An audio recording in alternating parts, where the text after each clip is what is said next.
Good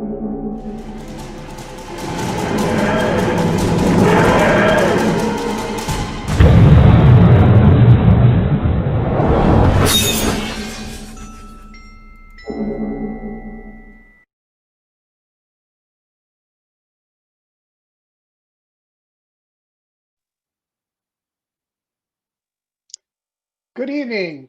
Welcome to Council Room 2021. This panel, we will be discussing the Amazon show, The Boys. My name is Kaiser. I'll be your moderator for this panel. A little introduction about myself first, and I'll introduce all of our panelists. First of all, I want you to know that I'm not into comics. So I've never read the originals for The Boys. I got into the series The Boys. You're gonna love this. A friend of mine sent me a picture of Chase Crawford in the Deep costume, the one that was from his calendar that pretty much left nothing to the imagination. And I said, I really need to see that program. So I watched the first episode, and then I was hooked. So I'm going to go around and just ask each of our panelists to get a little introduction about themselves and why they're interested in the show. So, Aaron. Hi, I'm Cisco. I'm a writer, producer, big fan of the show on Amazon. I was familiar with it in passing from the comics. I'd actually just got to it on my list in Comixology on a recommendation from a friend who was like, Garth Ennis, if you like his other work and things he's on like on The Punisher, you should check this out. It seems right up your alley. And I kind of like flagged it. I was like, I'll check this out, and then kind of put it to the side as, those things tend to happen. And then Amazon, I saw the pilot and I was like, oh, this looks fantastic. And then immediately consumed every episode as it came out, and then went back with the series, rewatched season 1 after familiarizing myself with the comic, then was super stoked for season 2 and loved the changes. And in many ways, I think the show improves upon the premise of the comics in a way that's just far more engaging and shockingly insightful. Alex. Hi, my name is Alex. I'm a huge comic geek fan. And so when The Boys came to Amazon, obviously I was going to sign up. I'm maybe not that enthusiastic. Unfortunately, I made the tragic error of watching The Watchmen from HBO since The Boys have come out, and that has just exposed all the flaws to me. So I think we're on the other side of Cisco on what he's saying, but here I am. And Diana. Hi, I'm Diana. I knew nothing of it as comics. The only reason I got interested in it was because Jensen was moving over from Supernatural to The Boys. So I wanted to catch on to get on. Yes, I know. But I always see it on the banner on Prime, and it's like, and Homelander it's just screaming like, you're the annoying Chris Pine. Just from the photo. Not knowing anything of it. And then I watched it and I have some issues with it, but that's okay because I really did enjoy it all together in the end. Hugh. Hi, I'm Hugh Gitlin. I got interested. I heard an interview with Jack Quaid, like right before it came on, and it said, God, this show sounds interesting. And I watched it and I just fell in love with it, with the story. It's just crazy. So that's it. Fine. Okay, thanks. We'll come and talk to the story and how we're leading, but I want to talk a little bit about each of the main characters first, what people's thoughts are. Because it is. Yeah, I had read, heard it was a parody, but I think it's more than just a parody of superheroes. I think it actually has gotten to be more than that. There are some interesting memes and things like that in the show that have come out. But so I just want to talk a little about each of the main characters, what people think about them. And of course, if anybody has any questions, please be sure to put your questions in the chat. so that I can forward them on to our panelists. Let's just start with the 7, Homelander. What do people think about Homelander?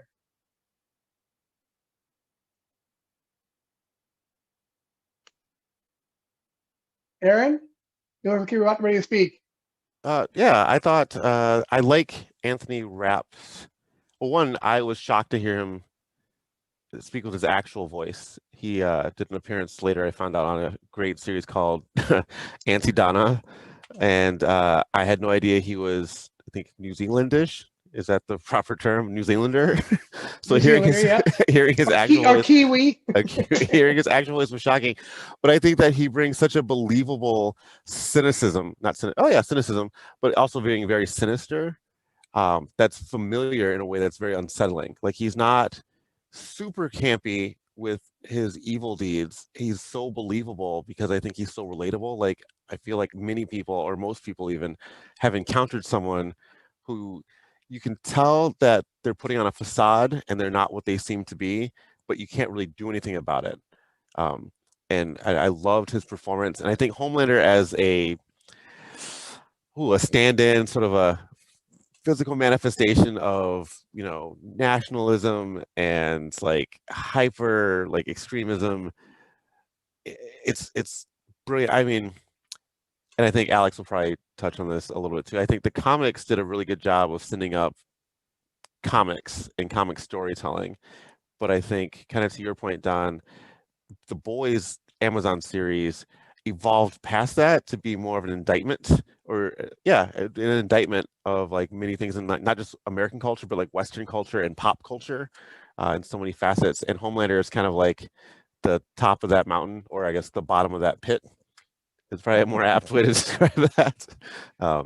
Yeah, and the costuming. And it's funny that, Diana, you thought that looked like Chris Pine, because it took me about 3 full episodes, and then actually looking the credits to double check to really, so that's not Mark Paul Gosselaar.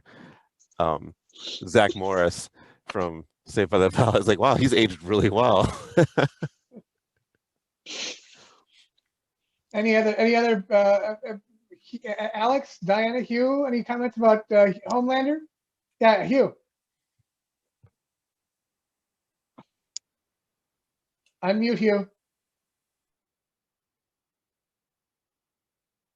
Hugh, Thanks. unmute. There you go. Yeah, Homelander he has this nationalism, but he's also a very insecure guy. The experiment with Vought that kept him so isolated, and he still has that insecurity from his isolation in the youth. He was the guy that tried to figure out how to use the Compound V, and that was a failure, I think, in that way. Homelander is a very broken person. Absolutely. Yes. No doubt about that. Anybody else? Otherwise, we'll move on.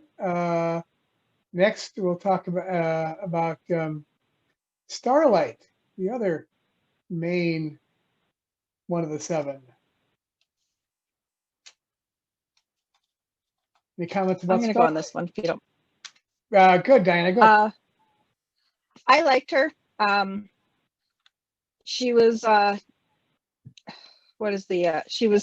she had her set of what she thought the 7 was and how she wanted to be it. Of course, she learns later on, of course, that that's just smoke and mirrors, and she wants to do what's right because she wasn't raised that it was the smoke and mirrors. She was raised thinking she was really everything, and I really enjoyed her. I really liked her dynamic with Huey. So I enjoyed her. She had the simplicity to everything, and looking at it as in a child's eyes, I suppose. I like her, I liked her in that she also, her arc also was able to, I think, develop of the 7.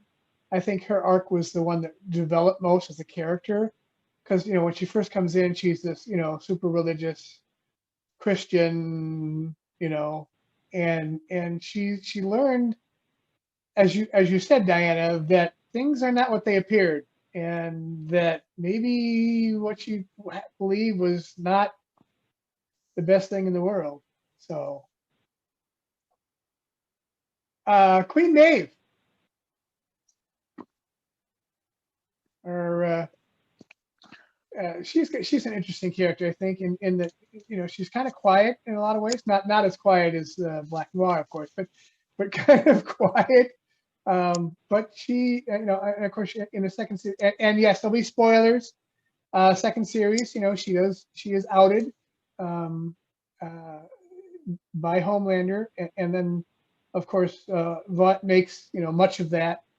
Here we have this great gay seven person, So, but anyway, any comments about Queen Maeve? I think of the big two powerful ones. She's got more of a moral compass. That the scene on the plane, I think, just showed what kind of person she really is.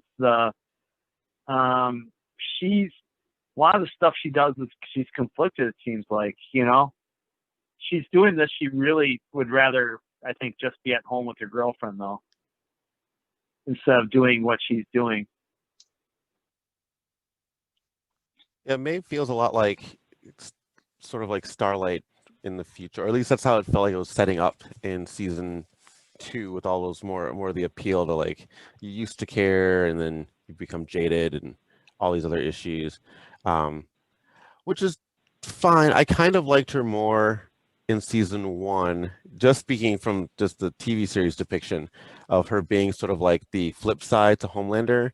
Like, they're both pretty terrible characters, like they're bad people, but Homelander's willing to go further than Maeve. At least that's the impression I got watching it. Like, trying to disassociate from the comic as an adaptation, I was like, oh, that's cool. They're gonna have this play where it's kind of like, oh yeah, we're both bad dudes. Like, I'm here to rob the bank, but like Homelander's one who will like shoot the teller, and Maeve will be like, hey, we're just supposed to grab the cash. And I like that dynamic. The transition to being more of like, this is the sort of cautionary tale for what could happen to Starlight, and then Starlight ends up kind of reminding her of who she was or what she once believed.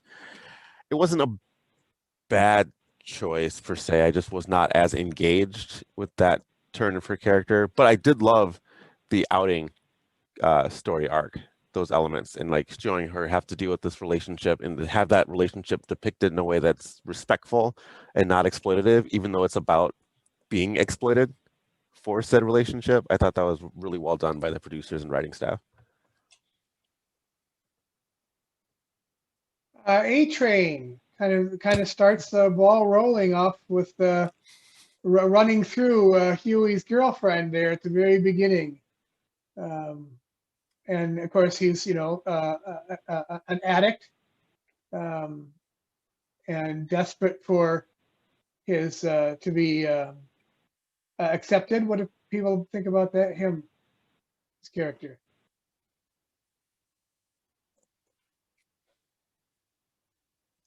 Kieran, you're lucky you're going to say something. Well, I don't want to dominate, but that's one where I try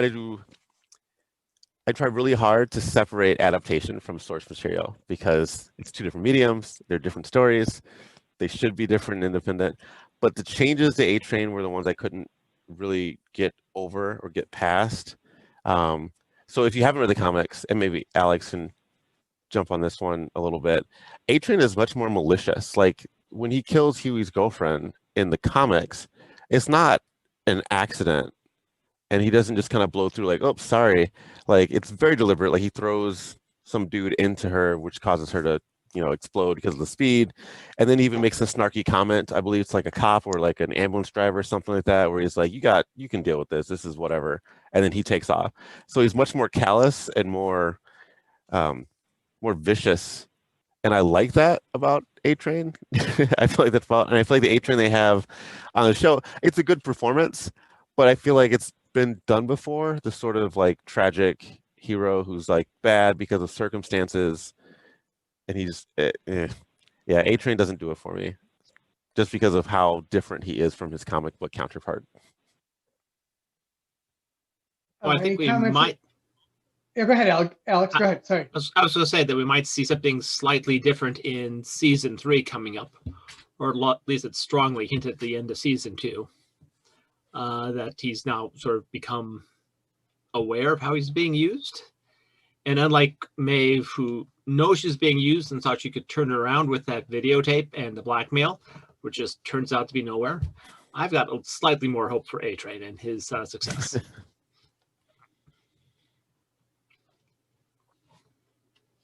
The Deep, another, these are all fractured, terrible, terribly broken people. There's another, sexual predator character. Yeah. Yeah. Diana, you were. Oh, I was just agreeing. I have a hard time. I can't relate. Of course, I'm thankfully. But just the fact that they portrayed him right away, the first thing you see him is he's basically a sexual predator, and who knows what else with the animals. But he never really felt any remorse. He was forced to do the PR thing, and then, what I've done is like just the normal, which we see all over the place right now with the Me Too movement. We saw, they just ended up having their forced apologies that weren't, not sure there was ever any ones that were really heartfelt and possibly real. So I never didn't like that, and I never cared for his possible redeeming arc or anything. Yeah, I have no sympathy for him. Yeah, I mean, up until, sorry, go ahead, Alex. I was going to mention two things. First of all, dolphins are remarkably horny in real life, so I think they're willing participants. I think really that they're just as bad. On the other hand, I'll point out that his redeeming arc really has not been a redeeming arc. Yeah, winding up a cult is not exactly taking responsibility and actually doing changes. He's still going with the flow. And even with the forced marriage and all that stuff, I don't think that that really did much for him, And I'd like to see how it goes in season 3 without the leader. I mean, what happens to the Deep and A-Train without the leader? You're talking about the Church of the Collective. Yep, without the Church of Collective, the dead now, with the Reverend Dead. Who knows? Yeah. Oh, the Deep. That he's another one for me, like A-Train. Like, had they stuck a little bit closer to his comic book counterpart, with like he can't take off his diving suit, and it turns out he's just a dude in a diving suit. Like, I kind of love that. But yeah, I agree totally. Like they came in too hard, too strong, especially changing another aspect. And I promise I won't refer back to the comics all the time.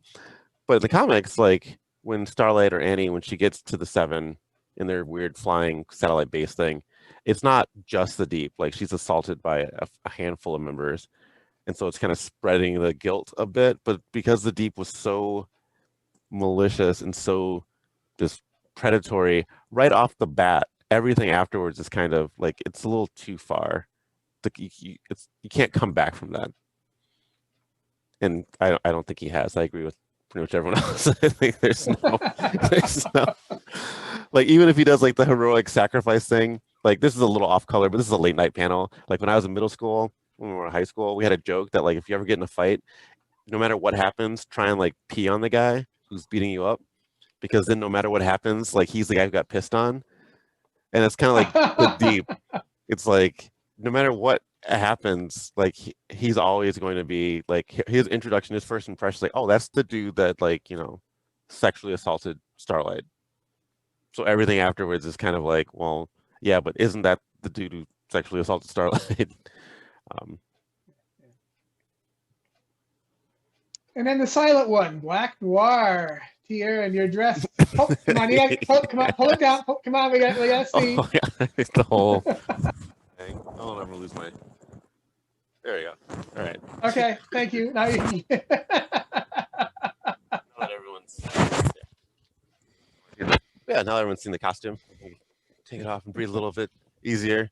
Oh no, I like the changes to Black. I love Black Noir. Black Noir is probably my favorite boys television character, member of the Seven, because they keep the mystique almost to like comedic levels, because they don't fully go into what his power and abilities are. They talk about we learn with one pretty specific weakness, with tree nuts, which was fantastic. But it's like, okay, so he's like super strong, super impervious, super fast, kind of stealthy, not super bright, or at least he's not shown to be really like strategic or tactical minded. He's just sort of like he's like a smart missile. Like Vought says, go do this, and he goes and does it. But yeah, I mean, he's got the coolest costume, the coolest toys, the little bits of hints of his personality that are peeking out in season 2, like the whole exchange with like the Vought intelligence analyst. That's just beautiful. Or the time that he cries when he figures out that. I like when they ask him a question and expect an answer. It's without signing or anything. They just expect him to say something, and just. It's so great. Because I mean, yes, I think that the Boys TV show is a send up of like the comic book industry in terms of film and television, and he is the ultimate brooding anti-hero. Like he is Batman ramped up to 11. He is the Punisher ramped up to 11. Like, nope, I don't even talk. I'm just like, he's so bad. It's so ridiculous. But he also has a really cool outfit, and that's kind of what matters. And then, of course, Stormfront. Liberty. Ooh. Did she have a? I didn't think she didn't have a name when she was back in Germany, did she? I don't think she was just. I don't think so, but being Jewish, you could see the parallel with the woman. I forgot her name, that calls the boys in and tells the story about Liberty, how she recognized Liberty, kind of like these Jews recognizing these guards. Jews in America recognizing these guards, these Nazi guards that they saw at the camps. And I saw that exact same story, including Nazis, with that. And I saw the parallel on that. That was excellent storytelling on that, with the Liberty /Stormfront story. I have to admit, I completely, it went right over my head. The whole when she was first chasing down Kamiko's brother, and she went into that apartment complex, and every time she came across a person of color, she killed them instantly. And it went right over my head. I'm like, why is she doing that? And then when it came out, it's like, oh, that's why she just reflexively killed every person of color she came across. It just, I have to admit, it went right over me.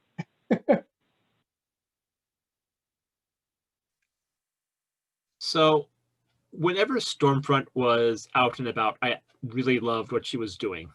The fact that she was angry, the fact that she was saying, I don't need hundreds of millions of followers, I just need a few thousand angry people to form an army. I just loved all of that. Unfortunately, I think her backstory sort of failed a little bit. I mean, she was selling beer in the 1950s. You would think someone would make the connection besides just that one lady out there. And why Vought would still be having this literal Nazi floating around both in the 50s and now, that felt just a little bit weak to me. But all the stuff in the current day, I just thought was brilliant. Do you think that Stan Edgar? I mean, he said he didn't, but do you think he really knew who she was?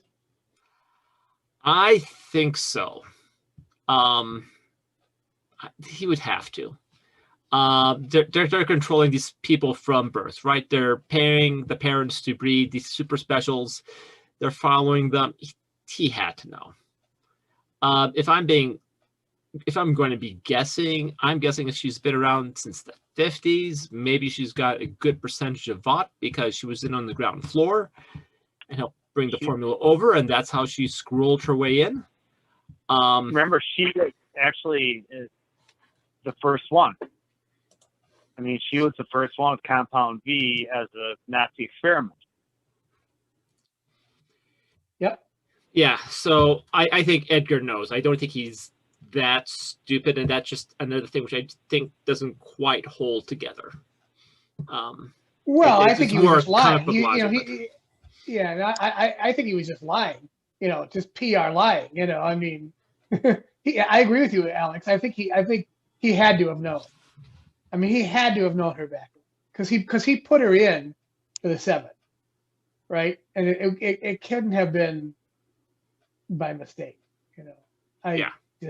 He had to have known who she was. That rang true for me. I mean, as far as like at his level of authority and corporate authority and success, I think he absolutely knew, and I don't think he cared, because it was sort of like, as long as she's not threatening his income stream, she's not threatening the stability of the corporation and their interests, then just like real world corporations, like, be as nutty or as extremist, as racist, as whatever, as long as you're not causing problems that are going to impact our bottom line, like if it's something that the PR can control, then who cares? It's insignificant. Like, you might have one or two folks pop up here and there, or, as long as it's manageable, which is why her quote unquote takedown didn't really land the way they thought it would. And even the ire, the backlash in those later episodes in the 2nd season, it was kind of like, again, a good mirror or allegory for what's happening now in both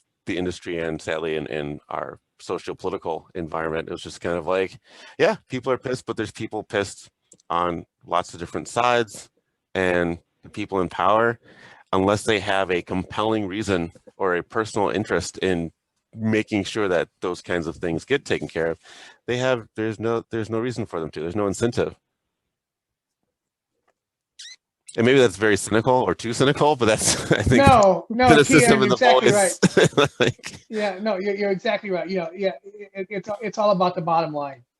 I mean, with Edgar, it's always been all about the bottom line. I mean, his comment to Homelander, we are a pharmaceutical company. Don't ever forget that. Right? When Homelander says, you're a soup company, and Edgar says, nope, we are not. Don't.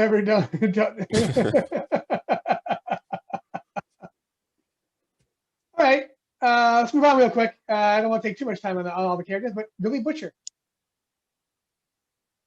Talk about a broken person. Diana, you're laughing really hard. Come on. It took me a moment to realize he's not McCoy. When I first, I'm thinking, I read enough that he was like, okay, he's like this torn, not this. I knew he wasn't going to be McCoy. Obviously, I knew the personality was going to be totally different, but it still was hard to want to think that. But I loved it. I loved Billy Butcher. I like that he, wanted what he wanted. It's his own end, but it was also to be. He wanted to expose it, but he also wanted the revenge. So it was kind of, I think, earlier in the card, like the card wanted to do this, but they all kind of joined him for their own specific reasons. But then they did it for the greater good and to a point. So I really did like the Billy Butcher part, just finding out and then finding out his wife wasn't dead. That was a good surprise. Yeah, that was a good ending to season 1. Mm-hmm. Yeah. And then you have, sorry, Tiarn, what? Oh, Diane. Alexander, sorry. Sorry, have you seen Judge Dredd, where he plays Judge Dredd? No. But it's on my list. There's so many things on my list. And yes, I know, but I just really fell in love with Carl Urban because of McCoy. Yeah, so in that case, you just But get I've- the chin and no beard and Yeah. no face. So Hugh. I think Billy. I mean, when he found out his wife died, I mean, he just said, "That's it." He knew who was responsible, and just wanted to take them down no matter what. And I thought his focus was there. In the second season, it wasn't as much. When he found out his wife was alive, he kind of lost that singular focus, and then it came back when Homelander ended up screwing with him. But that couple episodes there, it was gone. That focus was gone. It was kind of like Stillwell for a bit. What was her first name? Madeline. Madeline. That's what the season 1. That's what he struck me as. Like he was sort of like her reflection, because they were both manipulative and prone to lying and doing whatever they needed to get their agendas across. Whereas Madeline was manipulating Homelander and using the tools of Vought to spin the public and trick investors and the government and whatnot. Like everything that Butcher was doing, or Billy, like his little speeches to rally Frenchie and Mother's Milk together, and then keeping Huey strung along. The first season, I think he was a very complex and compelling character. And then, yeah, I kind of agree with Hugh. Second season, it felt like they realized that, and they're like, well, he can't stay a bastard. He's got to have some redeeming qualities, but he can't be like the center, because Huey's arc got in the way of where Butcher would have been, I think. And so they kind of had this sort of flow, like, well, we'll keep some elements of like his jerkiness, but we'll try and soften those edges, but not too much. And then they introduce the whole oh, so you have this brother, and you have a terrible relationship with your folks. I don't know. I feel like they've got some work to do to bring Billy back. Ooh, alliteration. They got to bring Billy back. They had to soften the edges, like you're saying, because with his dog. Oh, he's an animal lover. Yeah, that was I mean, honestly, I know it's from the comics and everything, but I didn't even like the fact that he cared about his wife. It's like I needed him to be I wanted him to be the Punisher, just this twisted, completely sociopathic, hell bent on bringing down the Supes. The human element, I always felt like that's what you got Mother's Milk for the familiar size. That's what you got Frenchie for. That's definitely what you have Hugh for, to be the audience surrogate. Let's let Butcher be he's a cartoon character, so let's lean into it. That would have been good, yeah. Huey, starts out this complete nebbish, kind of nowhere, working in some sort of, dead end job, has this great girlfriend holding her, and then, and all of a sudden he's not holding anything but her hands, her arms. I'm just like, what was that? Hey, he does spell his name right though. Hughie, not Huey. So can't give him that. He, I think, started out as the kind of what companions are at Doctor Who. He's the standard for the people watching, basically. He got put into the situation, and now he's like the audience. He's a symbol of the audience, basically, in the first few episodes. Later, not as much, but that's where I saw him at the beginning.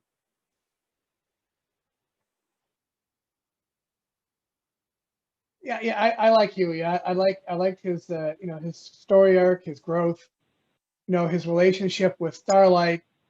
There were a lot of things that I liked his character, and it will be interesting to see, again, spoilers, what happens when he's working for the congressman next season. That will be an interesting reveal at some point, so. And people mentioned Mother's Milk as kind of the boy that's kind of keeping the humanity in the boys, and I think that's probably true. because his character seems to be that, because he's really concerned about his family, concerned about his friends. He really, I think, is somebody mentioned it already. I think the most human of the boys. He doesn't want to be there, but he has to be there. And I mean, it's an adaptation. He should be the leader of the boys, really, because he's the one who has kind of like the best overall skill set, because he can lead and appeal and work with lots of different folks, and he can be persuasive. He can also be tactical. He's got a stake in it as well. Like, he has elements of all the other members of the boys, except in one package, and comparatively he's much more well adjusted than really any character on the show, considering. So I feel that part is a little weird, that they don't fully explain why he always defers or puts up with Butcher and Frenchie's antics, or Huey for that matter, who, I mean, I get it, he's our audience surrogate, but he's a squishy little thing sometimes, and every so often I just want him to get not killed, but like maimed would be kind of cool. Because he's like a Charlie's Angel. Like, he always finds a way out of the situations. I was like, you gotta come on. Like, he never learns from any mistakes. He's still with Annie, or still pining for Annie. It's like, dude. But yeah. No, I think Mother's Milk is a strong but heavily underutilized character on this series. Yeah, I think he's underutilized as well. I agree with you there at the end. Yeah, it's true. Frenchie, another fun character. And I especially like his relationship with Kimiko as well. But yeah, his and then the whole thing where Lamplighter, because he let Lamplighter, kill Grace Mallory's grandkids. He has this big guilt trip over that, and and he's fun. Yeah, I have to admit, I really like the way they got rid of Translucent. I thought it was I thought it was at least humorous, and I could believe that would be about the only way you could have gotten rid of Translucent. I think his bombs are very good. He makes a very good bomb. but he sometimes no, we don't want to hurt other people. I mean, he's like bomb maker with a conscience. I like the multifaceted stuff they're bringing out more in season 2, with like his history, and like, he's definitely not. He's maybe like the dirtiest of the boys, as far like, yeah, after Billy Butcher, because we still don't really know what Billy used to do. We know he was involved in government stuff, but like Frenchie definitely has like, what did Black Widow say in Infinity War? Like, he's got some red in his ledger. I feel like Frenchie's got a lot of red, like not just the grandkids and letting Lamplighter go to help his toe popping buddies, but like, he seems like a character that's done some stuff, and we're going to find out more about that stuff. And the way that they've been bringing it out, it's been really cool, I think, too. Yeah, that scene. And as I say, he's got an interesting relationship with Kimiko too. Which is, and then another silent one, Kimiko. I mean, whatever that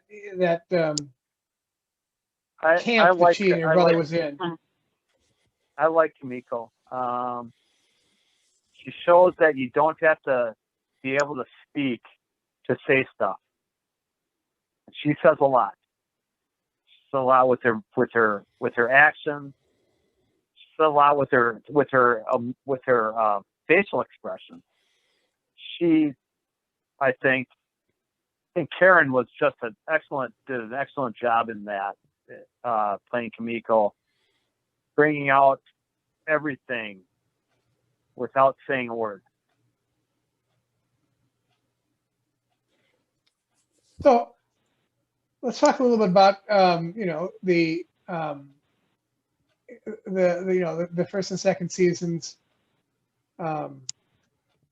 story arcs, where they ended up.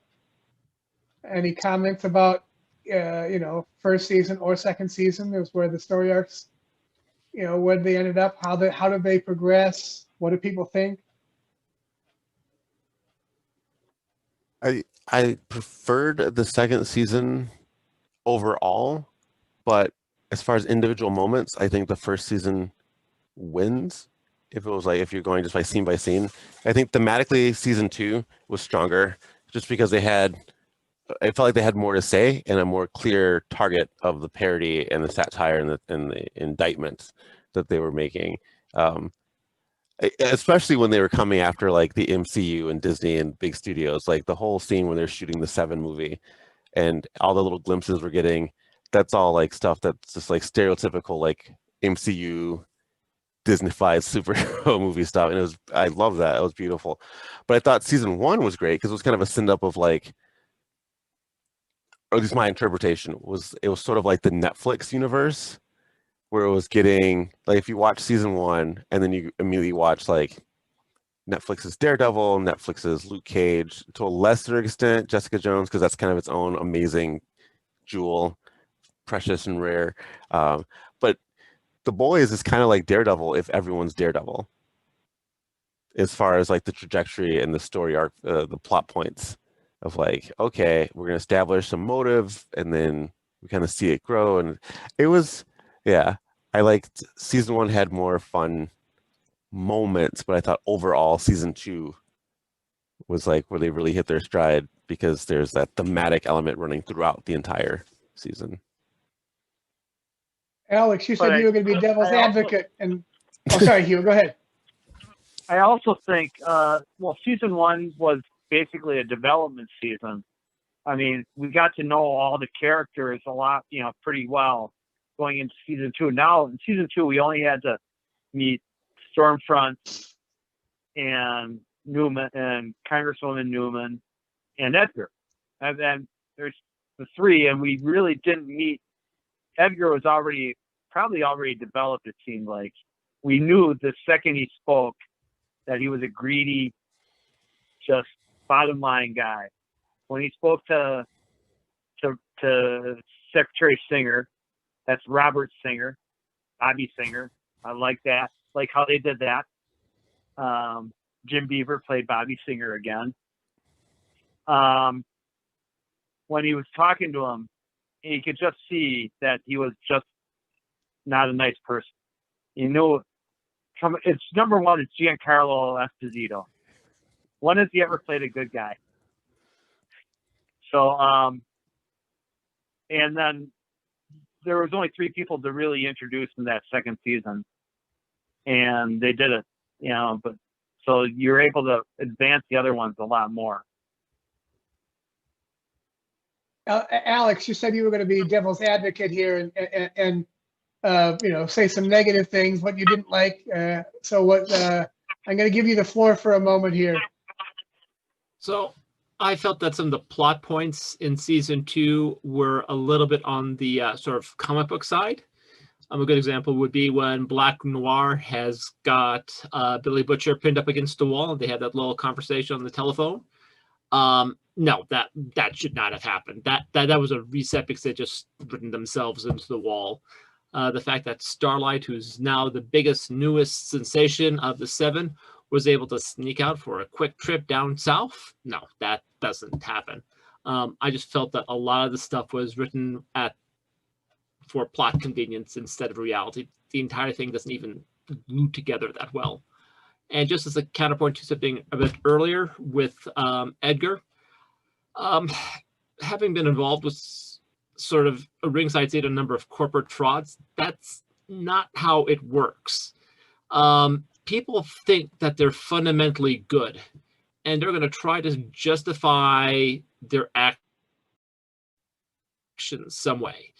And Edgar saying, well, it's for the corporation's almighty dollar, doesn't hang together. It's got to be, he's got to think that it's got to be more than that. It's got to be more than money. That money's got to be doing something. And that just to me just was a little bit lazy. So, like I said, whenever Stormfront is on, I just absolutely love her lines. I love her social commentary. I think that's all brilliant, brilliant. The other stuff just a little bit second rate for my taste. And that's my commentary. I envy your Diana, any- optimism. Sorry, I envy your experiences, because I've had the exact opposite experience working with some of the upper echelon C-suite types, and I was like, oh my god, like the stuff that's portrayed in movies and soap operas is kind of like, this is a cleaned up version, because behind the closed doors with the power brokers, with the investors, when there's not the cameras around, when they don't have their folks who are doing like the spin doctors and things like that, when it's just us there to consult and help them plan their strategic outlook, it's like, oh, you guys actually are kind of evil. Right on. Good for you. That's how you pad your account. Cool. But, you know, as long as our checks don't bounce, I guess we're complicit in that too. But I do mean that genuinely, though. I envy your experiences where you've met people who are the opposite in those positions, because I have yet to encounter that. Oh, no, we're sort of off track here. The people are generally evil. It's the fact that they can, the evilness more is like Homelander, where Homelander thinks he's good, and he, but obviously it's a cognitive disconnect, right? I think I'm good, ergo the stuff that I do is good, therefore I'm going to find a way to ad hoc justify this. If I was writing Edgar, I would find some way to justify it, that he was doing it for the shareholders and 15% belonged to the orphaned and widow fund or something like that. It can't be all for the almighty buck. Maybe Edgar's just, because it's his bonus and he needs to make those numbers work. I mean, a lot of these frauds start off with people just doing a little and then just doing a little more, and just before they know it, they're hip deep, and they never mean to go in that way. And some people are just pure. It just strikes me as more of a cartoony version of evil than real evil. But that's the theme of The Boys. That's it right there. That's the whole TV series. It's like you just get your feet wet a little bit. Like, we're just gonna do this one thing, and then it's like, well, actually, at least for season 1, and then Billy's like, all right, well, actually, we got to go to this other thing. And by the way, we're gonna explode this dude, and we're gonna like do this. It just keeps ramping up. And poor Huey, by the time we get to season 2, I mean, Huey is tainted. He's no longer like the audience surrogate. Now we're sort of like on the outside watching. The way I like to put it is, the 7 are not good people. Boys are just a little less not good. Exactly. Diana, any comments about the overall arcs of the seasons? I had to go with a little bit what Taylor was saying. Like, season 1 had some really good moments, but season 2 overall, I think, was really good. Season 2, though, I kept going through and like, this is a little too close to home. I mean, not minus the soups, because we don't have, as far as we know. But, you know, it's like, oh, Stormfront, racist, check. Congress people not being who they are. Wait, that's always, but check. You know, the bottom line, everything. There's just something was sexual predators, everything we just had. It's like, this is too close to home right now. But, and, you know, creepy, whatever Homelander had going on with Stillwell was weird too. And then using the doppelganger in season 2. Yeah. That was really Freaked me out. That was really when he shapeshifted. When he shapeshifted from Elizabeth Shue to his real form, yeah. Oh, that one creeped me out. I thought it was really interesting when he shapeshifted into Homelander, and then he got down on his knees in front of Homelander. I'm like, oh, this is gonna be really interesting. I read somewhere that they were going to do more with that scene, and then they decided. I was fine at the beginning. I was thinking, oh, this is a flashback. Nope. I want to see the true relationship between Newman and Vought, because Vought has to know who has Compound V, and they knew they gave it to her. So I want to see the true relationship between Newman and Vought. And that's going to be an interesting thing to look for in season 3. It will be an interesting thing. Yes, yes. So, to spoil things, in the comic books, Newman is a creature of Vought. Well, yeah, that's, I mean, what we saw at the end where we saw that she was, exploding the heads of the head of the Church of the Collective and exploding the heads of, obviously she was the one that was exploding all the heads in the congressional hearings, right? I mean, clearly we, that was pretty obvious, that yeah, she's a creature of Vought, because she's protecting Vought. So the one thing I did not like about the head exploding scene in the Senate, or was it in the House? Anyway. The House. It was a House committee. Yeah, is that her eyes didn't glow and she didn't have to focus on the people. She could act scared and panicky and blow people up, which is obviously very different than how she blew up the thing of the collective. The church, the head of the Church of Collective. Felt a bit weak.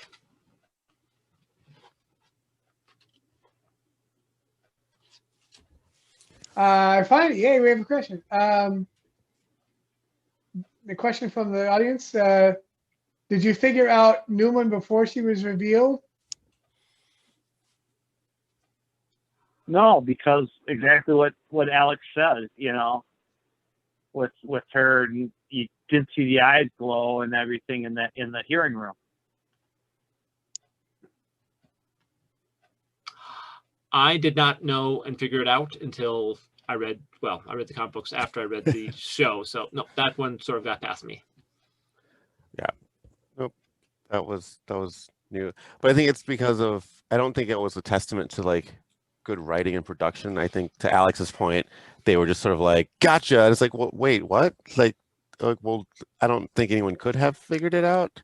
Unless it was sort of like Maggie killing Mr. Burns. So it was just sort of like, hey, what if it's so-and-so? But I don't think there was any evidence presented. I could be wrong, but I don't recall any evidence being presented that would indicate her before the reveal. I don't think there was any evidence. No, I don't think so either. How about Vought? What do you think of, I mean, we've talked about it a lot, but I mean, any other things about, but we've talked about Stan Edgar, Madeline Stillwell a little bit, and of course, then poor Ashley, who had to jump in when Madeline was, when Madeline was killed, and then Ashley, of course, is completely over her head. I mean, she's completely out of water there. Yeah, I mean that they didn't get a new PR person. That they basically promoted Madeline's assistant. Not the assistant PR director, but she was basically Madeline's gopher to run PR. I'm tired. You're kind of wondering what's going on at Vought in that poor part of the company. Well, Homelander asked specifically for her to be the head, just because he knew that he could, muck around with her and dick around with her, and that she would not stand up to him. It was I feel like that rang very true. Like it hit a little close to home in some experiences. I don't like that they didn't seem to know whether or not to play her as tragic or comedic, and so they tried to do both depending on the scenes and the episodes. I mean, I think the actor was solid and did a great job, but I think that the treatment of her, because I like that she was going to be in over her head, but then sometimes she was like, we were supposed to feel bad for her, but at other times we were supposed to kind of laugh at her plight, and I felt that was really an uneven tone. I didn't like her. She just did not. She annoyed me. Her hair annoyed me. Those bangs or whatever that was going on there. Didn't like her. So I got another question. What do you think about Cindy, the telekinetic crusher? Do you think that there will be more made of her in future episodes? And Alex, spoilers, do you know if she does anything from reading the comics? I do not. I have not read the comics from front to back. Just skipping in here and there. So I've got no clue. I'll pass the question. I think she was a red herring for Newman's stuff. That she escaped, and all of a sudden the heads exploded in the congressional hearing, and he thinks she's responsible for it. You know, that's what I thought when I saw that scene. I thought, okay, she's outside the door exploding heads. But that's basically not what happened. Wasn't Cindy, I don't believe, is in the comics, is she? I thought she was one kind of like the priest guy from the first season who can stretch himself. I thought she was one of the one in Translucent. I believe she was made for the show, like she's an original character. Oh, I guess I'm not comic person, so. Yeah, I believe so. There was some interesting, Larry says, based on Silver Kincaid from the comics. Okay, there you go.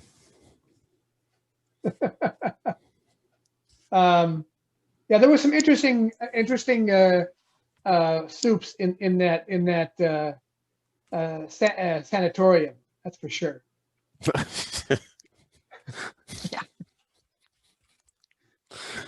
Yeah, the choking scene was the compound V failure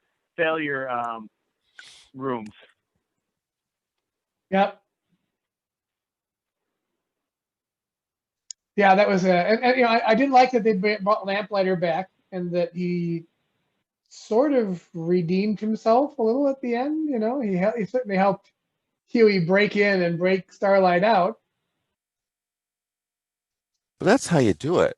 Like Lamplighter was more as well. I mean, he was redeemable compared to the Deep, because Lamplighter's crimes were inadvertent, and he didn't. You know, like he felt remorse. He didn't realize they were there. And then, but I mean, the Deep, there was no. He knew exactly what he was doing and what he did. So it's like he can't come back. But Lamplighter. Yeah, which Ashmore was that again? Sean. Same one played Iceman. Sean and both. Yes, Sean played both. Yeah. I have trouble with Sean and Aaron. You know, I try to place them into the right shows, and I never do. But no, he did play Iceman. So Sean played Iceman. Yes. Yeah. Aaron was in Warehouse 51, 13, and also 13, and in Killjoys, among other things. But as far as science fiction stuff, we have just a few minutes, like two. So I'm just going to ask everybody really quickly. Next season, what do you think? What do you want? What do you want to see happen? What do you want? What do you think is going to happen? T. Aaron, I was going to start with you. You're in the upper. You're in the upper. You're up in the upper corner here.